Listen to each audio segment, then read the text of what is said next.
যদি বলেন যে ঠিক আছে আমি এমন মানসিকতা লালন করি যে আমি সবার ভালোটুকু নিব, কারণ সবাই মুসলিম, সবাই আল্লাহকে মানে, রাসূলকে মানে, কোরআনকে মানে, সুন্নাহকে মানে, কিছু ইখতিলাফি বিষয় সবার মধ্যে আছে, এটা ছিল এবং থাকবে, আমি সবার ভালোটুকু নেই, খারাপগুলোকে ছেড়ে দেই, তখন বলবে যে আপনি গোলালু মার্কা মানুষ। কি বুঝলেন? চতুর্মুখী ফিতনা, আপনাকে ধর্মের ফিতনা বলে শেষ করতে পারবো না। গোপনে পাপ করে বা ফ্রি মিক্সিংয়ে যায় বা গার্লফ্রেন্ডের সাথে সময় দেয় বা জেনা করে, এক পর্যায়ে ছেঁকা খেয়ে মিউজিকের কাছে যায়, তারপর মাদক, তারপর দেখবেন ইয়াবা পর্যন্ত চলে যাবে, চলে গিয়ে দেখা যাবে ধর্ষক হবে, জুয়া খেলবে, ক্যাসিনোতে যাবে, অথবা দেখবেন কোন একটা পদের জন্য মানুষকে খুন করা শুরু করবে। পৃথিবীর কোনো সৃষ্টির কাছে যাররা পরিমাণ কিচ্ছু পাওয়ার আশা করবেন না। একটু আশা করবেন আপনি কষ্ট পাবেন। কারো কাছে কোনো আশা করতে যায় না, শুধু আল্লাহর কাছে আশা করেন। সমস্ত কাজের প্রতিদান আল্লাহর কাছে চান, পরকালে আপনি সুখে থাকবেন ইনশাআল্লাহ, শেষ হাসি আপনি হাসবেন ইনশাআল্লাহ। এছাড়া আমি কোনো সলিউশন দেখি না ভাই। আমি কলিজা থেকে কথাগুলো বললাম আপনাকে, আর যে কথা কলিজা থেকে বের হয় সেই কথা আপনার কলিজার মধ্যে আঘাত করবে ইনশাআল্লাহ। সব কাজ শুধু আল্লাহর জন্য করেন, কেউ আপনার আপন না, আল্লাহ ছাড়া কেউ আপনার আপন নয়। আপনি ভুল করবেন যদি আপনি অন্য কাউকে আপন মনে করেন, আপনার পলিটিক্যাল লিডার, আপনার প্রশাসনের স্যার, আপনার পরিবারের স্ত্রী, আপনার সন্তান, হাবি জাবি যা যা আছে, যদি মনে করেন এরা আমার আপনজন, আপনি ভুল করবেন। সবাই সবার স্বার্থ চেনে, সবাই সবার স্বার্থ চেনে, শুধু আল্লাহ আপনাকে নিঃস্বার্থভাবে ভালোবাসেন, আল্লাহ পাক স্বার্থ চান না। সব মিলিয়ে সমাজটার আগের মতো নাই। এটা ইসলামিক সমাজ, আমরা 90% মুসলিমের দেশে বাস করি, এটা ইসলামিক সমাজ। দুই চোখ দিয়ে দেখেন, আমি আপনাকে এক চোখ দিয়ে দেখতে বলছি, এক চোখ দিয়ে দেখলে মনে হবে সব ঠিক আছে, ভিতর থেকে দেখেন কিচ্ছু ঠিক নাই। আরো উঁচু লেভেলে চলেন, আপনাকে জিও পলিটিক্যাল জায়গায় নিয়ে যায়। নবী সাল্লাল্লাহু আলাইহি ওয়াসাল্লাম শেষ জামানা ফিতনাগুলোর মধ্যে অনেক ফিতনা কথা বলেছেন, যে মেয়েদের সংখ্যা বাড়বে, ছেলেদের সংখ্যা কমবে, মেয়েরা পুরুষের পোশাক পরবে, পুরুষেরা মেয়েদের পোশাক পরবে, মহামারী বাড়বে, জলোচ্ছ্বাস বাড়বে, ভূমিকম্প বাড়বে, আপনার জেনা বাড়বে, মাদক বাড়বে, সব বলেছেন। আরেকটা বড় কথা বলেছেন, সেটা হচ্ছে হত্যা বাড়বে, হারাজ, ফিতনা হারাজ বাড়বে, আল ফিতনাতু আশাদ্দু মিনাল কতল, হত্যা বাড়বে, হত্যা। পুরো বিশ্বে তাকিয়ে দেখেন খালি হত্যা আর রক্তপাত আর রাহাজানি আর কাটাকাটি আর মারামারি। হাদিসে এসেছে 3 ভাগের 1 ভাগ মানুষই মারা যাবে, 3 ভাগের 1 ভাগ মানুষ যুদ্ধ বিগ্রহে মারা যাবে, 1 ভাগ রোগবালাই মহামারীতে মারা যাবে, 1 ভাগ মানুষ বাকি থাকবে। কত বছর পরে এগুলো হবে এটা আমাকে জিজ্ঞাসা করেন না, কিন্তু সামনে হবে এটা নিশ্চিত থাকেন। বড় বড় ভূমিকম্প অপেক্ষা করছে পৃথিবীর পূর্ব দিকে একটা, পশ্চিমে একটা, মাঝখানে একটা। নিউক্লিয়ার যুদ্ধ অপেক্ষা করছে সামনে। একটা যদি পড়ে পৃথিবীর একটা অংশ উড়ে যাবে, ম্যাসাকার। এবং সামনে এই ফিতনাগুলো আরো বাড়তে থাকবে, পৃথিবী সংকুচিত হবে, জনসংখ্যা কমবে, যুদ্ধ বিগ্রহ বাড়বে, আপনার ফ্রেশ খাবার আপনি কম পাবেন, ফ্রেশ এয়ার কম পাবেন, আপনার টাকার মান কমবে, সাস্টেনেবল অ্যাসেট আপনি এখন যদি করে রাখতে না পারেন ভবিষ্যতে পস্তাবেন। অনেক সমস্যা আসবে সামনে, এবং যত ভাইরাসগুলো দেখছেন আরও ভাইরাস আসবে, পৃথিবী এই অবস্থা থাকবে না। তার আগ পর্যন্ত হয়তো বা আল্লাহ যদি চান ছোট ছোট পরিসরে কিছু কাজ হতে পারে, বৃহৎ পরিসরে যেমনটা উমর রাদিয়াল্লাহু আনহু সময় ছিল, এমনটা এই বিশ্ব আর কখনো দেখবে বলে আমি মনে করি না। ওয়াল্লাহু আ'লাম বিস-সাওয়াব, কিন্তু আমি এটা মনে করি না, এটা আমার মত। আর আমার মত আপনার মানার কোনো দরকার নাই। You do not have to accept my opinion. আমি বারবার বলি, আমার ওপিনিয়ন আপনার মানার কোনো দরকার নাই, until or unless you are convinced that I am correct. যতক্ষণ পর্যন্ত না আপনি কনভিন্স হচ্ছেন যে আমি কারেক্ট। বললাম মানার দরকার নেই, বললাম ব্যাস মানলেন এমন না। আমি বলেছি, মতামত প্রকাশ করেছি, আপনি পরীক্ষা নিরীক্ষা গবেষণা যাচাই বাছাই করে দেখেন, যদি মনে হয় যে হ্যাঁ ঠিক আছে তাহলে মানবেন, আদারওয়াইজ মানার দরকার নেই। এর চেয়ে আমি আর কি ফেয়ার কথা বলতে পারি? প্রিয় ভাইয়েরা, চতুর্মুখী ফিতনায় আপনি জর্জরিত আছেন। আপনার ধর্ম, আপনার পরিবার, আপনার সমাজ, আপনার পলিটিক্স, আপনার জিওপলিটিক্স, ইকোনমিক সেকশন, প্রতিটা সেকশনে ফিতনা আছে। আসসালামু আলাইকুম ওয়া রাহমাতুল্লাহি ওয়া বারাকাতুহু। আমরা আবারও প্রশংসা জ্ঞাপন করছি আল্লাহ পাকের দরবারে, যে আল্লাহ পাক আজকে আমাদেরকে এই মজলিসে আসার তৌফিক দান করেছেন। সকলেই বলে আলহামদুলিল্লাহ।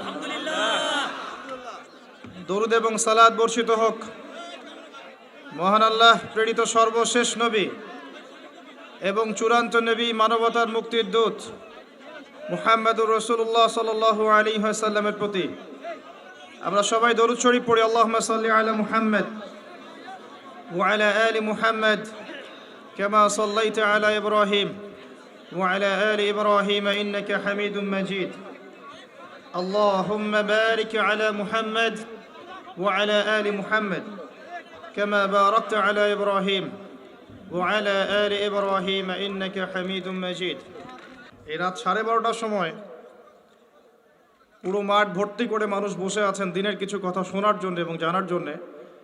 আমরা দোয়া করি আল্লাহ পাক উপস্থিত শ্রোতা, বক্তা, মাহফিল কমিটির যারা সদস্য আছেন, যারা বুদ্ধি দিয়েছেন, পরামর্শ দিয়েছেন, অর্থ দিয়েছেন, শ্রম দিয়েছেন, আজকের মাহফিল সার্থক করার প্রাণপণ চেষ্টা করেছেন, আমরা দোয়া করি আল্লাহ পাক তাদের প্রত্যেকের নেক হায়াত এবং হালাল রিজিককে প্রশস্ত করুন, আমিন। একটা ঘন্টা আমরা আল্লাহর জন্য ওয়াকফ করতে পারি না ভাই? পরিবেশ পরিস্থিতি তো বুঝলেন।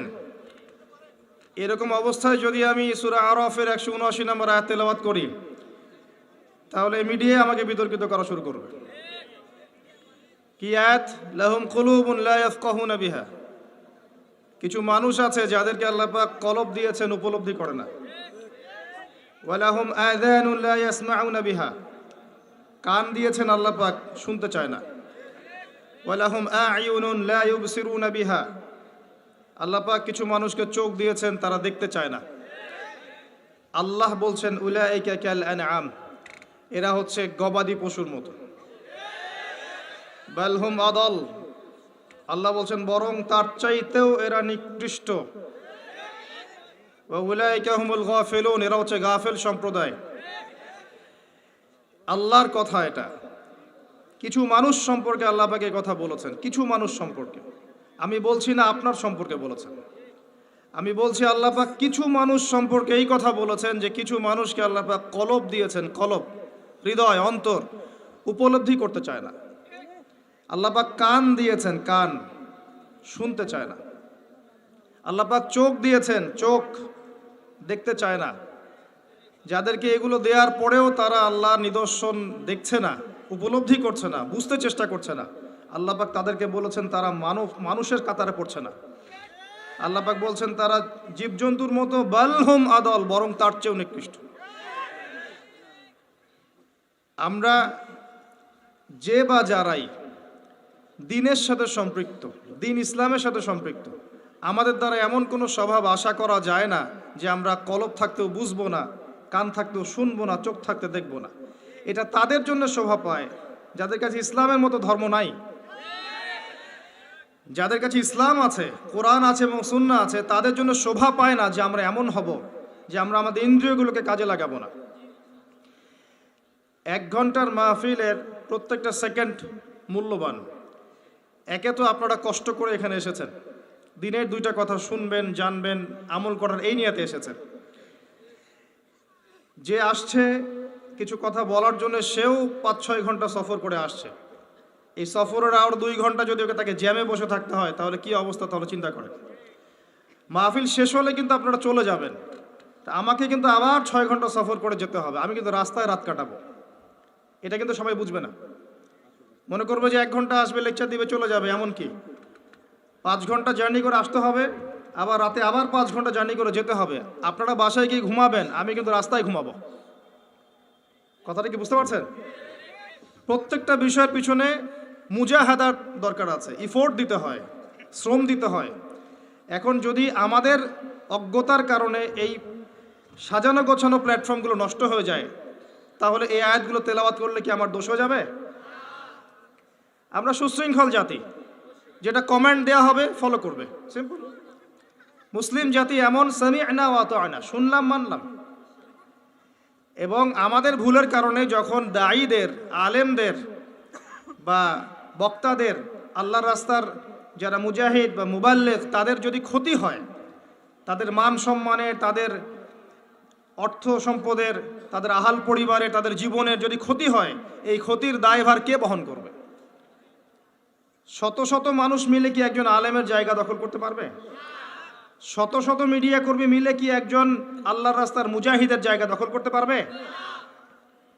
এত সহজ না সবকিছু। একজন আলেম হতে হলে অনেক পড়াশোনা করতে হয়, সময় দিতে হয়, শ্রম দিতে হয়, বাড়ি ছাড়তে হয়, স্ত্রী ছাড়তে হয়, বাবা মা ছাড়তে হয়, সব ছেড়ে আল্লাহর পথে পড়ে থাকতে হয়। তিলে তিলে তিলে তিলে একটা আলেম গড়ে ওঠে, একজন দায়ী গড়ে ওঠে, একজন মুজাহিদ গড়ে ওঠে। তাদেরকে যদি আপনারা জাতির সামনে অপদস্থ করেন, আলটিমেটলি দিনের ক্ষতি করছেন, দিনের কোনো উপকার করছেন না। এগুলো ভালো, যখন কিছু কিছু ইস্যু আসবে এর পিছনের মৌলিক কারণগুলো সবার সামনে স্পষ্ট হয়ে যাবে। যখন আত্মহত্যা শব্দ এসেছে তখন বাংলাদেশের লক্ষ লক্ষ যুবক সিরাতের কিতাব পড়া শুরু করেছে, আসলে আছে কিনা দেখি তো। এই ওসিলায় লাখ লাখ যুবক আর রাহিকুল মাকতুম বইটা পড়েছে, আলহামদুলিল্লাহ। যখন কোরআন ইস্যু এসেছে তখন কোরআনুল কারীম বুঝে পড়ার দিকে বহু মানুষ ফোকাস করছে। তারা বলছে শুধু আমি তেলাওয়াত শিখবো না, আমি বুঝেও পড়বো ইনশাআল্লাহ। তেলাওয়াত শিখলে নেকি হবেই ইনশাআল্লাহ, প্রত্যেক হরফে 10 নেকি হবে ইনশাআল্লাহ তাআলা, কোনো সন্দেহ নাই। কিন্তু বুঝে পড়ে তাদাব্বুর, গবেষণা, আমল করা এবং কোরআনের হক আদায় করা, এটা শুধু তেলাওয়াতের সমান নয়, কোশ্চিনকালেও না। যখন এই ইস্যু এসেছে তখন শত শত লক্ষ লক্ষ যুবক আলহামদুলিল্লাহ কোরআনের অনুবাদ পড়া শুরু করেছে, আলহামদুলিল্লাহ। প্রত্যেক ফাইন্না মাআল উসরি ইউসরা, প্রত্যেকটা কষ্টের পিছনে কি থাকে? স্বস্তি থাকে। কোনো কিছুকে আপনি অকল্যাণ মনে করছেন, তার পিছনে একটা কল্যাণ আছে। নতুন একটা ইস্যু দাঁড় করিয়ে দেওয়া হয়েছে, দেখবেন এর ফলশ্রুতিতে কিছু মানুষের দিনের লেবাসে দুনিয়া পূজারী কিছু মানুষের সত্যিকার রূপ স্পষ্ট হয়ে যাবে ইনশাআল্লাহ তাআলা। আল্লাহর রাস্তার দাঈদের, মুজাহিদদের, আল্লাহর রাস্তার মুবাল্লিগদের, আলেমদের যাররা পরিমাণ কোনো ক্ষতি হবে না ইনশাআল্লাহ তাআলা। আল্লাহ রাব্বুল আলামিন যাকে কবুল করে নেন, যে জাতিকে কবুল করেন, যে ব্যক্তিকে কবুল করেন, যে সমাজকে কবুল করেন, পৃথিবীর সারা শক্তি মিলেও তার কোনো ক্ষতি করতে পারবে না।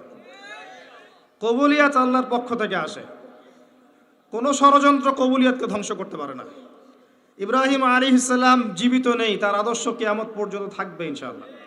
মুহাম্মদ সাল্লাল্লাহু আলাইহি ওয়াসাল্লাম জীবিত নেই, তার আদর্শ কিয়ামত পর্যন্ত থাকবে ইনশাআল্লাহ।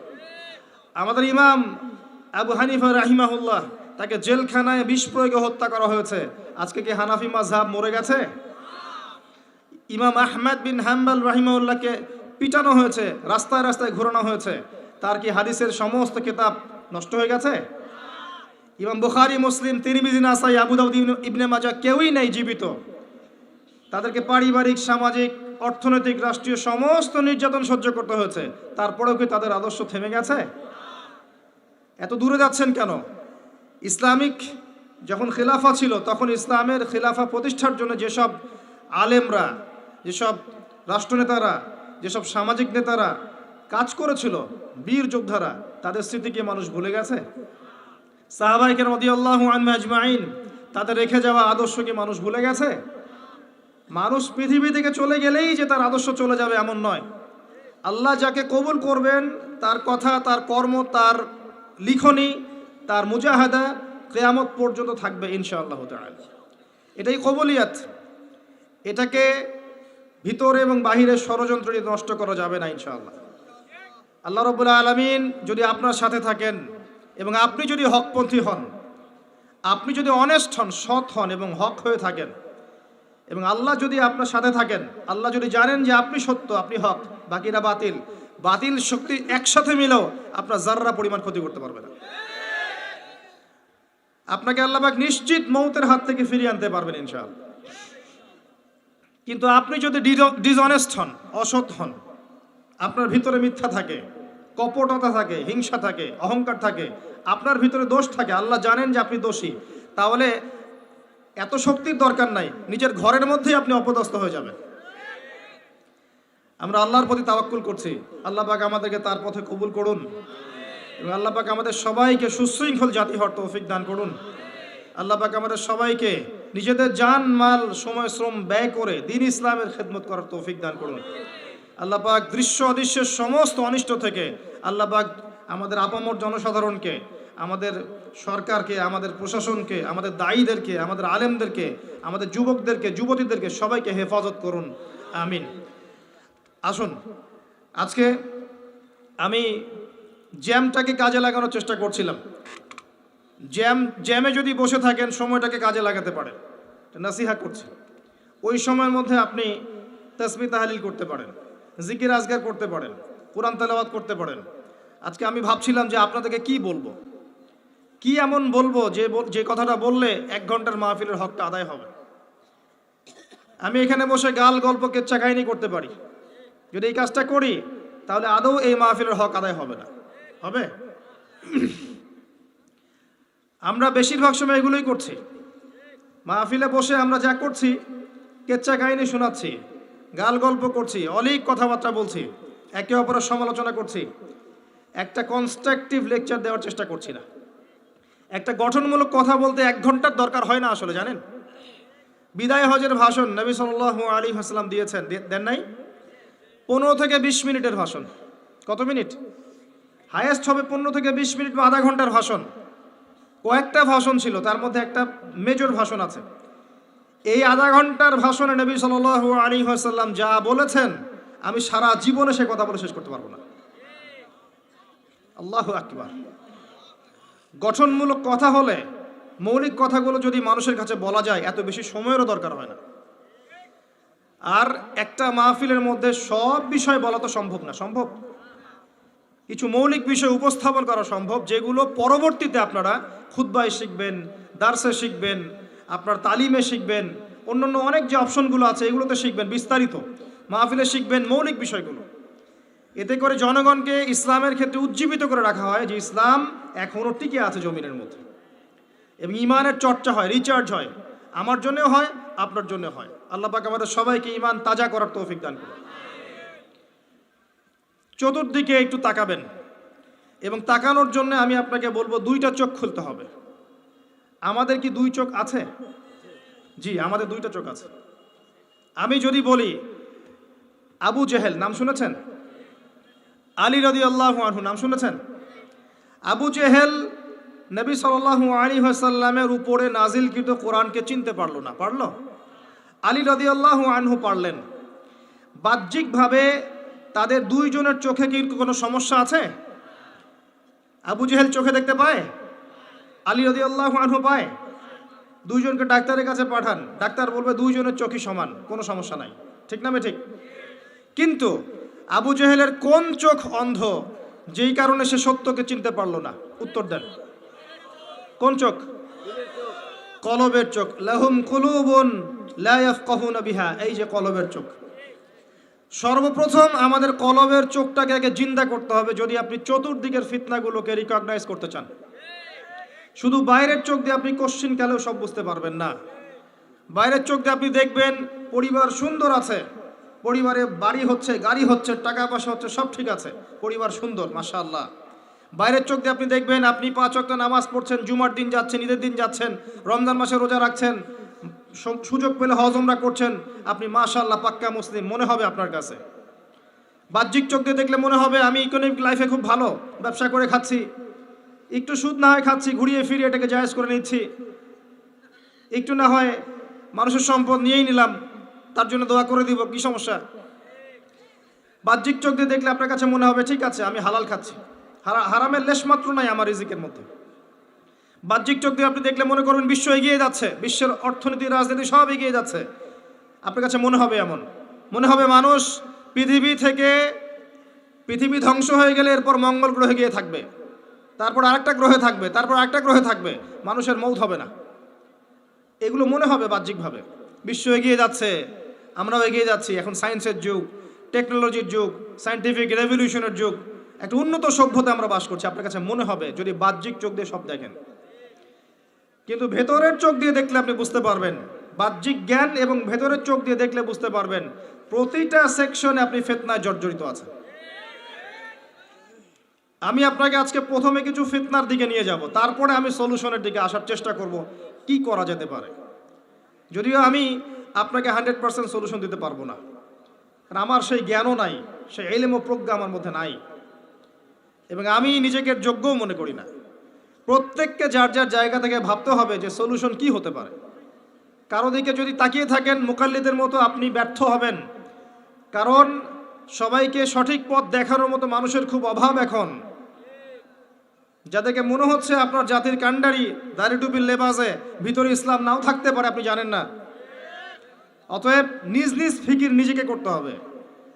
প্রথমে আপনাকে আমি ধর্মের দিকে নিয়ে আসেন। আপাত দৃষ্টিতে আপনার কাছে মনে হচ্ছে আমরা সবাই ধার্মিক, মাশাআল্লাহ, আমরা নামাজ পড়ি, রমজানে রোজা রাখি, ইত্যাদি ইত্যাদি। আমি আপনাকে দেখাচ্ছি যে মুসলিমদের তাওহীদের মধ্যে এখন শিরকের ছড়াছড়ি। মুসলিম জাতি এখন তাকদিরে বিশ্বাস করে না অনেকেই।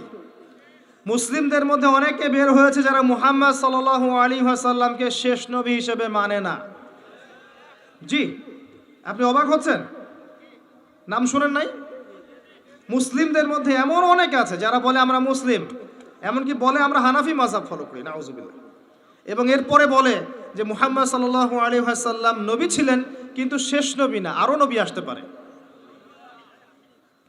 দিন দিন তাদের অর্থনৈতিক ভিত্তি এত শক্তিশালী হয়েছে যে তারা জার্মানির মতো জায়গায় বসে কনফারেন্স করে ফেলেছে এবং বাংলাদেশের মাটিতে ওপেন মাহফিল করার পারমিশন চাচ্ছে। কোথায় আছেন আপনি? বাংলাদেশে এমনও মানুষ আছে যারা বলছে আমরা শুধু কোরআন মানি, হাদিস মানি না। জি, আপনি অবাক হচ্ছেন? আমি আপনাকে দেখাচ্ছি যে আপনাকে ধর্মের দিক থেকে শুরু করলাম, আপনাকে আমি নিয়ে যাব উপর লেভেল পর্যন্ত। কি পরিমাণ ফিতনা আপনি বসে আছেন, কি পরিমাণ ফিতনাময় পরিবেশে আমরা বসে আছি। দুই চোখটা দিয়ে দেখবেন, এক চোখ দিয়ে না।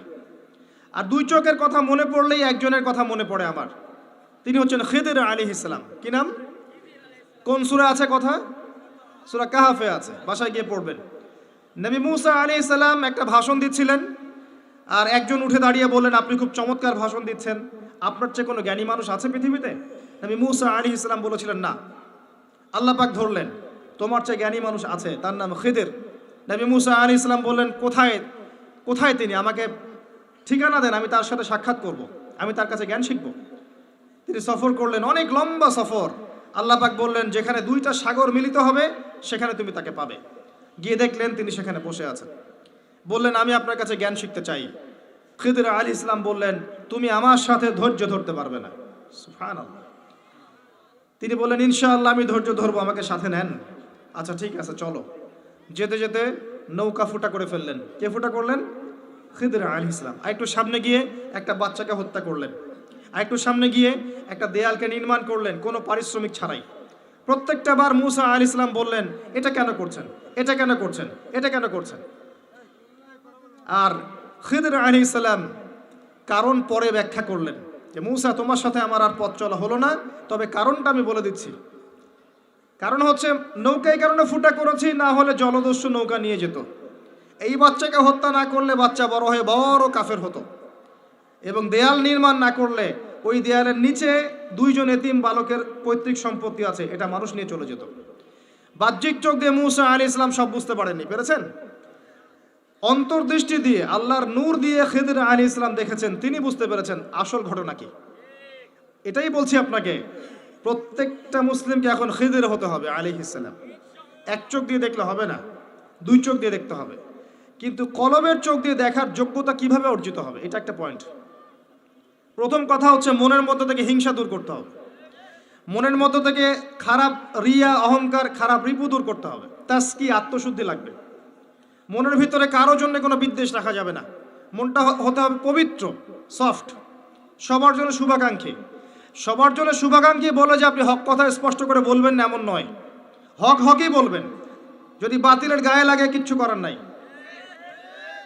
যদি সারা দুনিয়ার মানুষ মিথ্যা কথা বলে আপনার সত্য বলার সাহস থাকা চাই, তখন কলবে নূর আসবে ইনশাআল্লাহ। দ্বিতীয় বিষয় হচ্ছে বেশি বেশি মৌতের স্মরণ, পরকালের স্মরণ, কোরআন তেলাওয়াত, আল্লাহর জিকির করা, আল্লাহর কাছে দোয়া করা। মনটা নরম হবে, তাসকিয়া হবে ইনশাআল্লাহ তাআলা। আল্লাহ নূর আপনার কলবে আসবে, আপনি খিদির আলাইহিস সালামের মতো দুই চোখ দিয়ে বিশ্বকে দেখতে পারবেন ইনশাআল্লাহ আযজা ওয়া জাল্লা। এবার আপনি ওই দুই চোখ দিয়ে দেখেন, মুসলিমদের মধ্যে বহু মানুষ এখন মুহাম্মদ সাল্লাল্লাহু আলাইহি ওয়াসাল্লামকে শেষ নবী হিসেবে মানে না। নাউযুবিল্লাহ। মুসলিমদের মধ্যে এমন অনেক মানুষ আছে যারা বলে এখন কোরআন মানি, হাদিস মানি না। মুসলিমদের মধ্যে বহু মানুষ তাকদীরে এখন বিশ্বাস করে না, তারা কিন্তু নামাজ পড়ে, 5 ওয়াক্ত নামাজ পড়ে। মুসলিমদের মধ্যে বহু মানুষ আল্লাহর হালালকে এখন হারাম করে নেয়, আল্লাহর হারামকে হালাল করে নেয়। জি, তারা মুসলিম, 5 ওয়াক্ত নামাজ পড়ে। মুসলিমদের মধ্যে বহু মানুষ এখন কবরে সেজদা করে, মাজারে সেজদা করে, আল্লাহ ছাড়া অন্য কারো নামে জবাই করে, আল্লাহ ছাড়া অন্য কারো কাছে দোয়া করে, আল্লাহ ছাড়া অন্য কারো জন্য নজর মানত করে, কুরবানি করে। মুসলিমরা এগুলো করে। ধর্মের অবস্থা দেখাচ্ছি আপনাকে। মুসলিমদের মধ্যে ম্যাক্সিমাম মুসলিম 5 ওয়াক্ত নামাজ মসজিদে পড়ে না। বিশ্বাস করছে না? এলাকার যে মসজিদগুলো আছে জরিপ করে দেখেন, কতজন আদমশুমারি আছে না? মুসলিম পরিবারের সংখ্যা কয়টা, নামাজে যায় কয়জন, জরিপ করে দেখেন, আমার কথা সত্য পেয়ে যাবেন ইনশাআল্লাহ। আর যারা যায় তাদের মধ্যে ফজরে সাই কয়জন যায় আল্লাহু আলাম। কিন্তু রমজানে তারাবিতে তারা আসবে, এসে বলবে ইমাম সাহেব নামাজ তাড়াতাড়ি পড়েন, এসে বলবে আজকে জিলাপি না খোরমা, আজকে কি। ওই সময় দেখবেন মসজিদে ওদের দৌরত্ব বেড়ে গেছে। জি, দেখবেন মসজিদে নামাজ হচ্ছে, পাশে হৈ হুল্লা হট্টগোল করবে। কমন সেন্স উঠে গেছে, দেখবেন নামাজ পড়ছে একজন ব্যক্তি, পাশে হৈ হুল্লা হট্টগোল করবে। মুসলিমদের মধ্যে দেখবেন ম্যাক্সিমাম মুসলিম এখন আল কোরআন বিশুদ্ধ করে তিলাওয়াত করতে জানে না। প্রমাণ চান আপনি?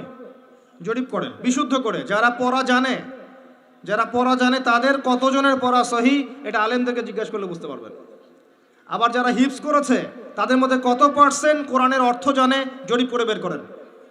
আবার আমরা যারা টুকটাক অর্থ জানি, তারা কোরআনের কতটুকু আদেশ মানিয়া নিষেধ বর্জন করি, এটা একটা ভাবার বিষয়।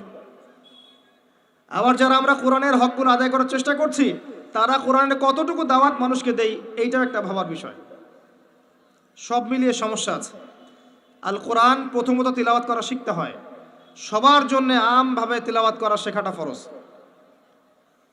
এরপরে কিছু অংশ হিফজ করার চেষ্টা করতে হয়, এরপরে অর্থ বোঝার চেষ্টা করতে হয়, অ্যারাবিক ল্যাঙ্গুয়েজ গ্রামার শিখতে হয়, এরপরে আদেশ নিষেধ মানা এবং বর্জন, এরপরে কোরআনের দাওয়াত মানুষের কাছে প্রচার করা। আল কোরআনের হকগুলোকে বোঝাতে পারলাম ভাই?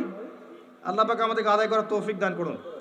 সামনে রমাদান আসে, এই রমাদান মাসে আমরা যেন আদায় করার চেষ্টা করি, সচেষ্ট হই, চেষ্টাগুলোকে বাড়িয়ে দেই। আল্লাহ পাক তৌফিক দান করুন, আমিন। মুসলিমদের মধ্যে বহু মানুষ কোরআন তেলাওয়াত করতে জানে না। মুসলিমদের মধ্যে কত পার্সেন্ট মানুষ রাসূল সাল্লাল্লাহু আলাইহি ওয়াসাল্লামের সুন্নাহ মাফিক দিন রাত পার করে, জরিপ করে দেখে নেন। কত পার্সেন্ট মুসলিমের দাড়ি আছে দেখেন, কত পার্সেন্ট মুসলিমের সুন্নতি লেবাস আছে দেখেন, কত পার্সেন্ট মুসলিম রাসূল সাল্লাল্লাহু আলাইহি ওয়াসাল্লামের সুন্নাহ মাফিক প্রত্যেকটা কাজ করছে জীবনে, জরিপ করে দেখেন। কোথায় বসে আছেন আপনি? ইভেন বহু মুসলিম আছে যারা সুন্নতের নামে সমাজে বেদাত চালু করেছে।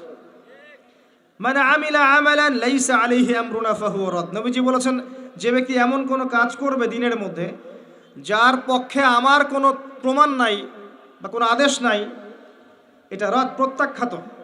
এটাকেই বেদাআ বলা হয়। কুল্লু বেদাআতিন দালালাহ ওয়া কুল্লু দালালাতিন ফিন্নার। প্রত্যেক বেদাআতই ভ্রষ্টতা, আর এই প্রত্যেক ভ্রষ্টতার পরিণাম জাহান্নাম।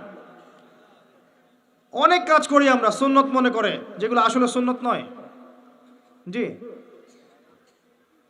সংখ্যায় বেদাত হয়ে যায়, প্রকারে বেদাত হয়ে যায়, জিনসে বেদাত হয়ে যায়, স্থানে বেদাত হয়ে যায়, অনেকভাবে বেদাত হয়ে যায়। আমরা সিস্টেম চালু করে ফেলি, নতুন সিস্টেম, যেগুলো নবী সাল্লাল্লাহু আলাইহি ওয়াসাল্লাম করেননি, সাহাবায়ে কেরাম রাদিয়াল্লাহু আনহুম কেউই করেননি। আমরা করছি দিব্যি নেকির কাজ মনে করে। নবী সাল্লাল্লাহু আলাইহি ওয়াসাল্লাম হাউজে কাউসারের সামনে দাঁড়িয়ে থাকবেন, এক শ্রেণীর মানুষ পানি পান করতে গিয়ে সামনে একটা পর্দা পড়ে যাবে। নবীজি বলবেন সাল্লাল্লাহু আলাইহি ওয়াসাল্লাম, ইন্নাহুম মিন্নি। পর্দা পড়ে গেল কেন? এরা তো আমার উম্মত, আমি এদেরকে পানি পান করাবো, পর্দা পড়ে গেল কেন? নবী সাল্লাল্লাহু আলাইহি ওয়াসাল্লামকে বলা হবে, ইন্নাকা লা তাদরি মা আহদাসা বা'দাক। হে নবী, আপনি জানেন না আপনার মৃত্যুর পর এরা আপনার দিনের মধ্যে কত নতুন নতুন বেদাত চালু করেছিল। আল্লাহ পাক কোরআনে বলেছেন যে কিছু মানুষ আছে যারা মনে করে আমরা খুব ভালো ভালো আমল করছি, কিন্তু প্রকৃতপক্ষে এদের সমস্ত আমল ব্যর্থ হয়ে যাচ্ছে। আল্লাহ পাক সূরা ফুরকানের মধ্যেও বলেছেন, কিছু মানুষের আমল আমি দেখতে যাব, এরপরে এটাকে আমি ধুলো বানিয়ে ছেড়ে দিব। আরেকটা মারাত্মক বিষয় হচ্ছে, যখন আপনি বিদআতে লিপ্ত থাকবেন তখন তওবা করার প্রয়োজন মনে করবেন না, কারণ আপনি ভালো কাজ মনে করেই করছেন। সলিউশন কি? সলিউশন হচ্ছে প্রত্যেকটা কাজ নবী সাল্লাল্লাহু আলাইহি ওয়াসাল্লাম সাহাবায়ে কেরাম রাদিয়াল্লাহু আনহুম যেভাবে করেছেন হুবহু সেভাবে করার চেষ্টা করা উচিত। আল্লাহ পাক সবাইকে তৌফিক দান করুন। এটা মুসলিম সমাজের ধর্মতাত্ত্বিক অবস্থা। আরও আছে, আমরা ধর্মের নামে দুনিয়া কামাই করছি অনেকেই। ধার্মিকদের অবস্থা বলছি, ধর্মকে ইউজ করে আমরা দুনিয়া কামাই করছি। অনেক ধার্মিক আছে দাড়ি টুপি লেবাস নিয়েও বোনের সম্পত্তির অধিকার দিচ্ছি না, আছি, মেয়েদেরকে অধিকার দিচ্ছি না, তাদের শিক্ষার জন্য কোনো প্রচেষ্টা চালাচ্ছি না, তারা যদি দিন শিখতে চায় প্রতিবন্ধকতা সৃষ্টি করছি। অনেকেই আছে, অনেকে আছি নামাজ রোজা করার পরেও, নামাজ রোজা হজ জাকাত এগুলো করার পরেও সুদ ঘুষ জেনা ব্যভিচার দুর্নীতি ছাড়তে পারছি না, আছি। আপনাকে ধর্মতাত্ত্বিক ফিতনা দেখাচ্ছি। আরও আছে যারা ধর্মকে লিড দিচ্ছে, তাদের মধ্যে গিয়ে দেখবেন শতটা বিভক্ত দলাদলি আছে। প্রত্যেকেই দাবি করছে আমি হকপন্থী, আসো আমার দলে আসো, ফর্ম পূরণ করো, জান্নাতে চলে যাও, জান্নাতের ডিলার আমি, লিজ লাগলে নিয়ে যাও। কথা কি বোঝা যায়? সবার দলিল একটাই, মান আলাইহি ওয়া আসহাবি, আমি যার উপরে আছি, সাহাবীরা যার উপরে আছে, সবাই একই কথা বলছে। একজন যুবক ছেলে যখন হেদায়েত পেয়ে ইসলামের দিকে আসে, সে কনফিউজড, আমি যাব কোথায়, আমি কোন সংগঠনে ঢুকবো, আমি কোন দলে ঢুকবো, কোন তরিকায় ঢুকবো, কি করলে নাজাত পাবো, কনফিউজড। যার কাছে যায় সে বলে আমি হক। ডাক্তারদের মতো অনেকটা, প্রেসক্রিপশন নিয়ে যাবেন, এক শ্রেণীর ডাক্তারের কথা বলছে, বলবে যে ওই ডাক্তারের কাছে গিয়েছেন, ও তো পারে না, এগুলো খান। জি, দেখবেন খুব কম ডাক্তারকে দেখেছি আমি জীবনে যে অনেস্টলি বলে হ্যাঁ এই ভালো ওষুধ দিয়েছে, এগুলো খান, এর সাথে এটাও খান। আমাদের ক্ষেত্রে সেম, ওই আলেমের কাছে গিয়েছো, তার তো এই সমস্যা, তার তো সেই সমস্যা, আমাদের কাছে আসো, এখানে আসো। আবার ওখানে যাবেন, বলবে যে কোথায় গিয়েছো, ওখানে গিয়েছিলে, তার তো ওই সমস্যা, তার তো ওই সমস্যা, এখানে থাকো। এই করতে করতে আপনি হক খুঁজেই পাবেন। যদি বলেন যে ঠিক আছে আমি এমন মানসিকতা লালন করি যে আমি সবার ভালোটুকু নিব, কারণ সবাই মুসলিম, সবাই আল্লাহকে মানে, রাসূলকে মানে, কোরআনকে মানে, সুন্নাহকে মানে, কিছু ইখতিলাফি বিষয় সবার মধ্যে আছে, এটা ছিল এবং থাকবে, আমি সবার ভালোটুকু নেই, খারাপগুলোকে ছেড়ে দেই, তখন বলবে যে আপনি গোলালু মার্কা মানুষ। কি বুঝলেন? চতুর্মুখী ফিতনা, আপনাকে ধর্মের ফিতনা বলে শেষ করতে পারবো না। এরপরে সামনে আসেন, এবার আসেন আপনার পরিবারে আসেন। বাহ্যিকভাবে মনে হয় যে পরিবারগুলো খুব সুন্দর, চমৎকার, একদম জান্নাতের টুকরা মনে হয়, কিন্তু আদতে ম্যাক্সিমাম পরিবার জাহান্নামের টুকরা। ম্যাক্সিমাম পরিবারে তাওহীদ নাই, ম্যাক্সিমাম পরিবারের সুন্নত নাই, বেশিরভাগ পরিবারে হালাল রিজিক নাই, বেশিরভাগ পরিবারের মেয়েরা পর্দা করে না, বেশিরভাগ পরিবারের যুবকরা দিনের পরোয়া করে না, বেশিরভাগ পরিবারের যুবকরা নামাজ পড়ে না, এমনকি পিতাও নামাজ পড়ে না, বেশিরভাগ মা সিরিয়াল নিয়ে পড়ে থাকবে দেখবেন। হ্যাঁ, বেশিরভাগ পরিবার দেখবেন বস্তুবাদী। বস্তুবাদী বোঝেন কিনা? মানে দুনিয়া পূজারি, দুনিয়া পূজারি, সারাদিন দুনিয়ার ফিকির, কিভাবে আমি খাবো, সকালে চিন্তা করবে দুপুরে কি খাবো, দুপুরে চিন্তা করবো রাত্রে কি খাবো, খালি খাওয়া আর খাওয়া, খাওয়ার জন্য দুনিয়াতে এসেছে। দেখা যাবে স্বামী যদি হালালভাবে কিছু করতে চায়, কোনো কোনো ক্ষেত্রে স্ত্রী ফোর্স করে, দেখো না পাশের বাড়ির ভাবির কত টাকা পয়সা, কত সোনা দানা, কত ব্যাংক ব্যালেন্স, আমরা তো কিছুই করতে পারলাম না, তোমার ঘরে এসে আমার জীবনটা নষ্ট হয়ে গেল। তখন স্বামী বেচারা হারাম খেতে বাধ্য হয়, ঘুষ খেতে বাধ্য হয়, সুদ খেতে বাধ্য হয়, দুর্নীতি করতে বাধ্য হয়। কার জন্য করে এগুলা? পরিবারের জন্য করে। একটা চোর যে চুরি করে, ওই চুরির টাকা নিয়ে এসে মেয়েকে খাওয়ায়, বোনকে খাওয়ায়, মাকে খাওয়ায়, বাবাকে খাওয়ায়, খাওয়ায় না? সহজাত প্রবৃত্তি। একটা ধর্ষক, সে পর্যন্ত তার মেয়েকে কিন্তু চুমু খায়, আদর করে, করে না? পুরুষ। এখন যতদিন যাচ্ছে পরিবারগুলোতে নারী নির্যাতনের জায়গায় পুরুষ নির্যাতন বেড়েছে। যতদিন যাচ্ছে পরিবারগুলোতে নারী নির্যাতনের জায়গায় পুরুষ নির্যাতন বেড়েছে। মানসিক নির্যাতন করতে করতে পুরুষের হায়াত কমিয়ে ফেলেছে না। আবার অনেক পরিবার এমনও আছে যেই পরিবারের মহিলারা দিনদার, দিনের পথে চলতে চায়, কিন্তু পুরুষেরা জাহিলিয়াতের কারণে এদেরকে চলতে দেয় না, দিনের পথে চলতে দেয় না, তালিমে যেতে দেয় না, কোরআন পড়তে দেয় না, একটু দিনের আলোচনা করবে সে সুযোগ করে দেয় না। সারাটা দিন যাও চুলা ঠালো, রান্না করো, সন্তান দেখো, এতটুকু চাই। জটিল সমস্যা। আমি ইনশাআল্লাহ তাআলা শুধু ফ্যামিলির বিষয়ে একটা আলাদা লেকচার দেব ইনশাআল্লাহ। আজকে আমি আলাদা লেকচার দিচ্ছি না, আপনাকে কিছু মৌলিক পয়েন্ট বলছি। Only family. ভাই বিশ্বাস করেন, সমাজের কাঠামোগুলো ধ্বংস হয়ে যাচ্ছে ফ্যামিলির কারণে, অনলি ফ্যামিলির কারণে। এত সমস্যা পরিবারগুলোতে, এত সমস্যা আপনি চিন্তা করতে পারবেন। ইল্লা মাশাআল্লাহ, কিছু পরিবার বাদ যাদেরকে আল্লাহ পাক খাস করে রহম করেছে, এদের পরিমাণ নিতান্তই নগণ্য, খুব কম। ম্যাক্সিমাম কেউ সন্তুষ্ট না। স্ত্রী স্বামীকে নিয়ে সন্তুষ্ট না, স্বামী স্ত্রীকে নিয়ে সন্তুষ্ট না। স্বামী মনে করছে আমি এর চেয়ে ভালো স্ত্রী পেতে পারতাম, স্ত্রী মনে করছে আমি এর চেয়ে ভালো স্বামী পেতে পারতাম। হ্যাঁ, দেখবেন পরিবারের সন্তান বেড়ে উঠছে এমনভাবে, স্বামী স্ত্রীর মাঝে খারাপ সম্পর্ক দেখে, খারাপ সংস্কৃতি দেখে, ব্যাড প্যারেন্টিংসে, কাজের বুয়ার কাছে ঝগড়া বিবাদ দেখে এরকম করে সন্তানরা বেড়ে উঠছে। এই সন্তানরা যখন বড় হবে তখন এদের মানসিক অবস্থা কি ভালো থাকবে? নিঃসন্দেহে এরা মাদক সেবন করবে, জঙ্গি হবে, সন্ত্রাসী হবে, টেরোরিস্ট হবে, সিরিয়াল কিলার হবে, এরকম হয়ে যাবে। আর ছোটবেলা থেকে এরকম পরিবেশে তারা বড় হয়েছে। ম্যাক্সিমাম পরিবারে গিয়ে দেখবেন যে ম্যাচিউরড হয়ে গেছে আমাদের যুবকরা, বিয়ে শাদীর কোনো ব্যবস্থা নাই, রিজিকের কোনো সোর্স নাই, বিয়ে করতে পারে না, গোপনে পাপ করে বা ফ্রি মিক্সিংয়ে যায় বা গার্লফ্রেন্ডের সাথে সময় দেয় বা জেনা করে, এক পর্যায়ে ছেঁকা খেয়ে মিউজিকের কাছে যায়, তারপর মাদক, তারপর দেখবেন ইয়াবা পর্যন্ত চলে যাবে, চলে গিয়ে দেখা যাবে ধর্ষক হবে, জুয়া খেলবে, ক্যাসিনোতে যাবে, অথবা দেখবেন কোন একটা পদের জন্য মানুষকে খুন করা শুরু করবে। পরিবারে এগুলো চলছে। এর জন্য শুধু এই ছেলেটা দায়ী নয়, এর পিতা মাতা দায়ী আছে। পরিবারের পিতারা এখন ইব্রাহিমের মতো নয় আলাইহিস সালাম, পরিবারের মায়েরা এখন সারা এবং হাজরা আলাইহিমা সালাম তাদের মতো নয়, পরিবারের সন্তানরা এখন ইসমাইল আলাইহিস সালামের মতো নয়। খুবই সমস্যা, জটিল সমস্যা। আবার আছে হারাম রিজিক পরিবারে, হারাম রিজিক দিয়ে পরিবারের দেহ রক্ত মাংস গঠিত হয়েছে, এই পরিবারে আপনি নূর কেমন করে আশা করতে পারেন? আর সবচেয়ে বড় কথা কি জানেন? সবচেয়ে বড় কথা হচ্ছে মানসিকভাবে এমনভাবে মাথাগুলোকে ধোলাই করা হয়েছে আমাদের। ওই যারা মুশরিক তারা অনেক ভালো, ওদের সংস্কৃতিগুলো অনেক ভালো, এগুলো দেখে দেখে মিডিয়ার মাধ্যমে দেখে দেখে দেখে দেখে অসুস্থ পরিবেশে যখন মানুষ বড় হয়ে ওঠে তখন সে নিজেও মানসিকভাবে অসুস্থ হয়ে যায়। যখন আপনি এমন একটা পরিবেশে বড় হচ্ছেন যে পরিবেশে অশ্লীলতা আছে, সুদ আছে, বেহায়াপনা আছে, জেনা আছে, প্রতারণা আছে, অবিশ্বাস আছে, ঠকবাজি আছে, তখন এই পরিবেশে আপনি নিজেও দেখবেন একটা প্রতারক হয়ে গেছেন। তখন অন্য কোনো ভালো মানুষকে আপনার কাছে ভালো মনে হবে না, আপনি সন্দেহের চোখে থাকবেন, অস্বস্তিতে, কাউকে বিশ্বাস করতে পারবেন না। একটা পরিবার শুধু ভালোবাসার ভিত্তিতে টিকে থাকে না, একটা পরিবার টিকে থাকে সম্মান, আপোষে হৃদ্যতা, আত্মসম্মানবোধ, গায়রত এবং বিশ্বাসের ভিত্তিতে। যে পরিবারে বিশ্বাস নাই একে অপরের উপরে, সেই পরিবার কখনো টিকতে পারবে না। যে পরিবারে একে অপরের প্রতি বিশ্বাস নাই, শ্রদ্ধা নাই, আনুগত্য নাই, শুধু ভালোবাসা দিয়েও পরিবার টিকতে পারবে না, কোটি কোটি টাকা দিয়েও পরিবার টিকতে পারবে না।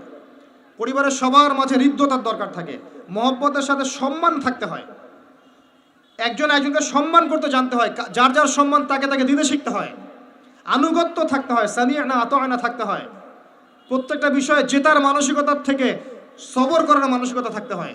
তখন দেখবেন পরিবার আস্তে আস্তে একটা রুহানি পরিবেশ তৈরি করতে পারবে ইনশাআল্লাহ তাআলা। পরিবারগুলোতে এখন এগুলো কোথায়? সবাই যার যার স্বার্থ নিয়ে পড়ে থাকবে। এবং এখনকার পরিবারের পুরুষগুলো হচ্ছে সব স্বার্থ পূরণ করার মেশিন, যার যার স্বার্থ তাকে তাকে পূরণ করতে হবে, দ্যাটস অল। পুরুষকে স্ত্রীর স্বার্থ পূরণ করতে হবে, মায়ের, বোনের, সন্তানের সব স্বার্থ পূরণের মেশিন সে। আর সারাটা জীবন এগুলো করার পরে শেষ বয়সে গিয়ে তাকে শুনতে হবে সে কিছুই করেনি কারোর জন্য। হ্যাঁ, এগুলো বাস্তব।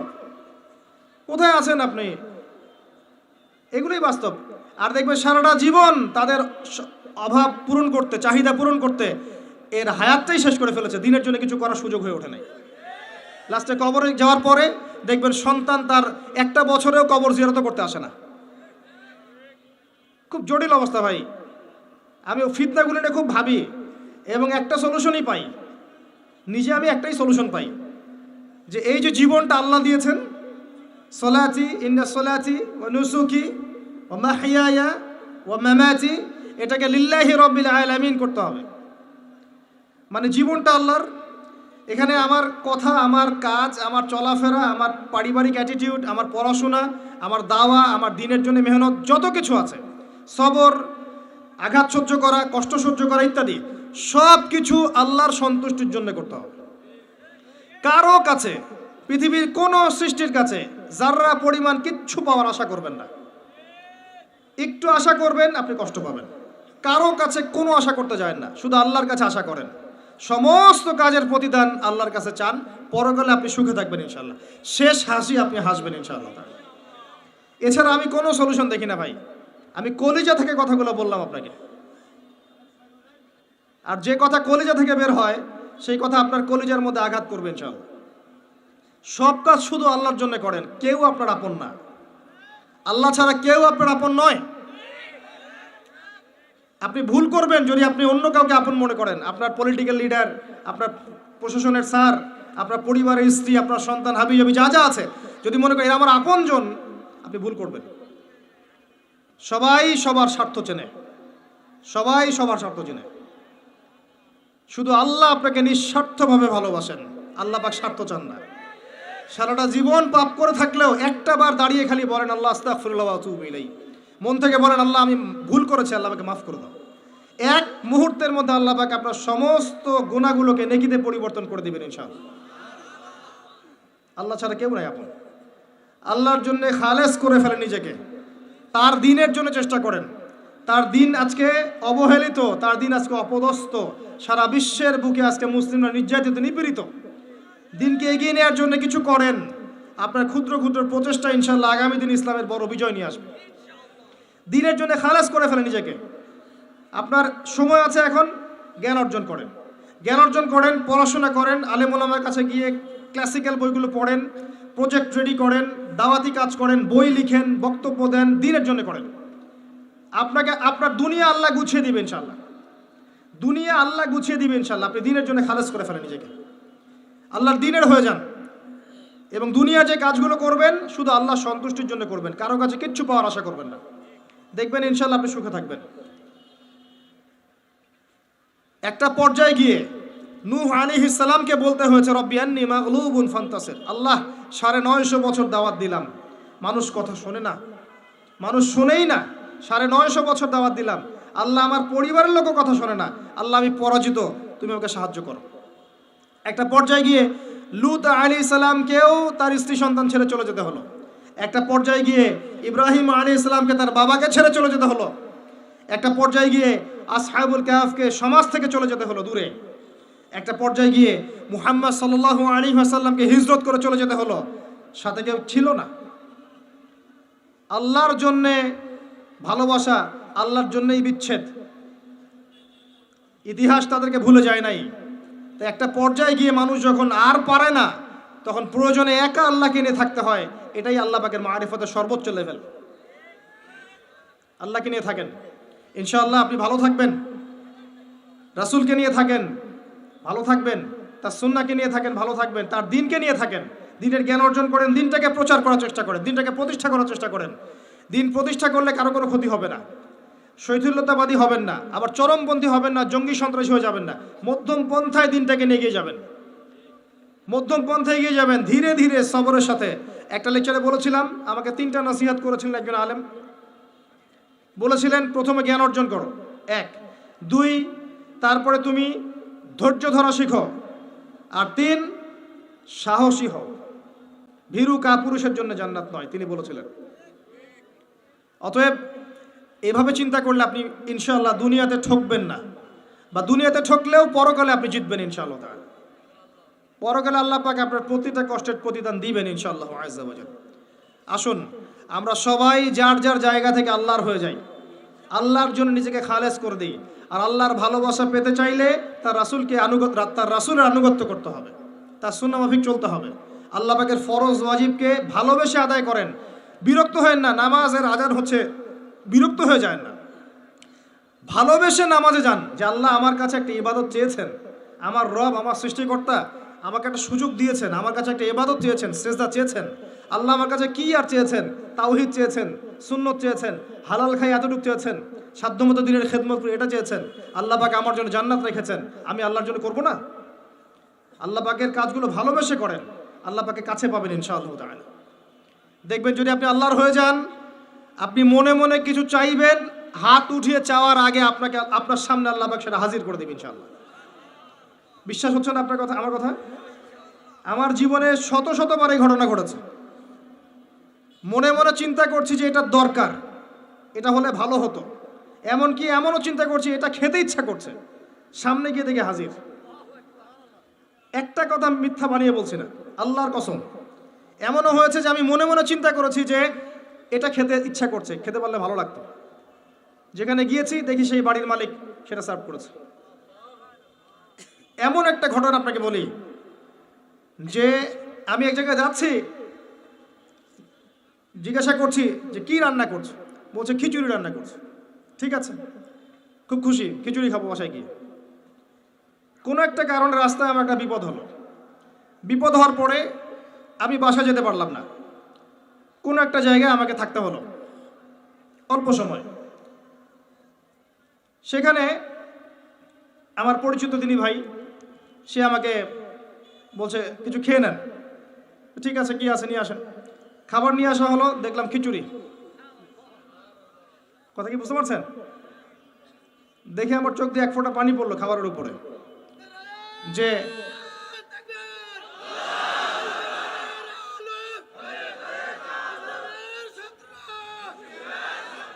দাঁড়ান, আল্লাহ পাক এতই কাছে, এতই কাছে। যদি আপনি আল্লাহর হয়ে যান, আল্লাহর জন্য খালেস করে ফেলেন নিজেকে, আপনি দেখবেন আপনি যা চাচ্ছেন আল্লাহ পাক আপনার মনের কথা শুনে নেবেন, আপনার সামনে হাজির করে দিবেন ইনশাআল্লাহ। কিচ্ছু ভাববেন না, আল্লাহকে ছাড়া কোনো দিকে ভাবার দরকার নাই। আল্লাহর দিন আজকে একটা চরম অবমাননাকর জায়গার মধ্যে আছে, আপনি বুঝতে পারছেন না। দুই চোখ দিয়ে দেখেন, সারা বিশ্বের প্রেক্ষাপটের সাথে মুসলিমদের অবস্থা মেলান, দেখবেন আমরা আর সে আগের জায়গায় নাই। আমাদের অবস্থা এখন ভালো নয়, প্রত্যেকটা দিক থেকেই ভালো নয়। ধর্মের ক্ষেত্রে না, ইকোনমিক্সে না, পলিটিক্সে না, জিও পলিটিক্সে না, সোশ্যালি না, সংস্কৃতিতে না, কোনো ক্ষেত্রেই নাই। আমরা সে আগের জায়গায় নাই এখন আর। এই জায়গায় রিগেইন করতে হলে আমাদেরকে বেসিক কাজগুলো করতে হবে। আবার নামাজি হতে হবে, আমাদেরকে আবার রোজা রাখতে হবে, আবার দিনের খেদমতের চেষ্টা করতে হবে, কোরআন শিখতে হবে, আবারও সুন্নায় ফিরে আসতে হবে। ইনশাআল্লাহ তাআলা দেখবেন আস্তে আস্তে আস্তে আস্তে এমন প্রজন্ম গড়ে উঠবে যারা ইসলামের পতাকা নিয়ে সামনে এগিয়ে যাবে ইনশাআল্লাহ। আসেন, আপনাকে আমি পারিবারিক বিষয়গুলো আর বেশি বলতে চাচ্ছি না আজকে। আরেকদিন ইনশাআল্লাহ আমি টোটাল লেকচারটাই আদর্শ ইসলামিক পরিবার এবং সমকালীন ফিতনাগুলোর উপর দিব ইনশাআল্লাহ। সামনে যান। ফিতনা আপনার অর্থনীতির মধ্যেও আছে। খুব কম মানুষ আছে আমাদের এখানে যারা অর্থনৈতিক জীবনে হালাল খাচ্ছে, ম্যাক্সিমাম সুদ খাচ্ছে, অনেকেই ঘুষ খাচ্ছি আমরা, অনেকেই দুর্নীতি করছি, অনেকে ঠকবাজি করছি, অনেকে মানুষের হক নষ্ট করছি না? কারো রিজিকে যদি একটা টাকা এরকম হারাম চলে আসে, এই রিজিক দিয়ে আল্লাহর ইবাদত করলে ইবাদত কবুল হবে না। খুব সাবধান। নবীজি আগেই বলেছিলেন সাল্লাল্লাহু আলাইহি ওয়াসাল্লাম, যে সুদ খায়, যে সুদ দেয়, যে সাক্ষী থাকে, যে লিখে রাখে, সবাই সমান অপরাধী। দিব্যি আমরা খাচ্ছি। নবীজি বলেছিলেন সাল্লাল্লাহু আলাইহি ওয়াসাল্লাম, যেটা মায়ের সাথে জেনা করার মতো অপরাধ এবং আল্লাহ এবং তার রাসূলের সাথে যুদ্ধ করার মতো অপরাধ, দিব্যি আমরা খাচ্ছি, দিব্যি খাচ্ছি, পরোয়াই নাই কোনো। 1 দিরহাম সুদ খেলে নবীজি বলেছেন সাল্লাল্লাহু আলাইহি ওয়াসাল্লাম 36 বার জেনার পাপ হয়, 36 বার। দিব্যি খাচ্ছে, কোনো পরোয়া নাই। তবে আলহামদুলিল্লাহ এখন এই কথাগুলো শুনে অনেক মানুষ সুদি কারবার থেকে সরে এসেছেন, আমি জানি। আমি দোয়া করি মন থেকে আল্লাহ পাক তাদেরকে বেহিসাব রিজিক দান করুন। রিজিকের মালিক কে ভাই? আমি যদি মনে করি যে আমি সুদি কারবার না ছাড়লে আমার রিজিক কমে যাবে, তাহলে আমি মনে করছি রিজিকের মালিক আমি নিজেই, তাই নয় কি? আল্লাহর উপর তাওয়াক্কুল করে ছেড়ে দিয়ে দেখেন, আল্লাহ পাক আপনার জন্য আসমান জমিনের বরকতের দরজা খুলে দেবেন ইনশাআল্লাহ। বিশ্বাস করছেন না আমার কথা? রিজিক কার হাতে? সমুদ্রের নিচে কোটি কোটি মাখলুক আছে, কে খাওয়ায়? এই জমিনের উপরে কোটি কোটি কীটপতঙ্গ আছে, কে খাওয়ায়? আপনি কি 10টা হাতির দায়িত্ব নিতে পারবেন? এই শত শত হাতিকে কে খাওয়ায়?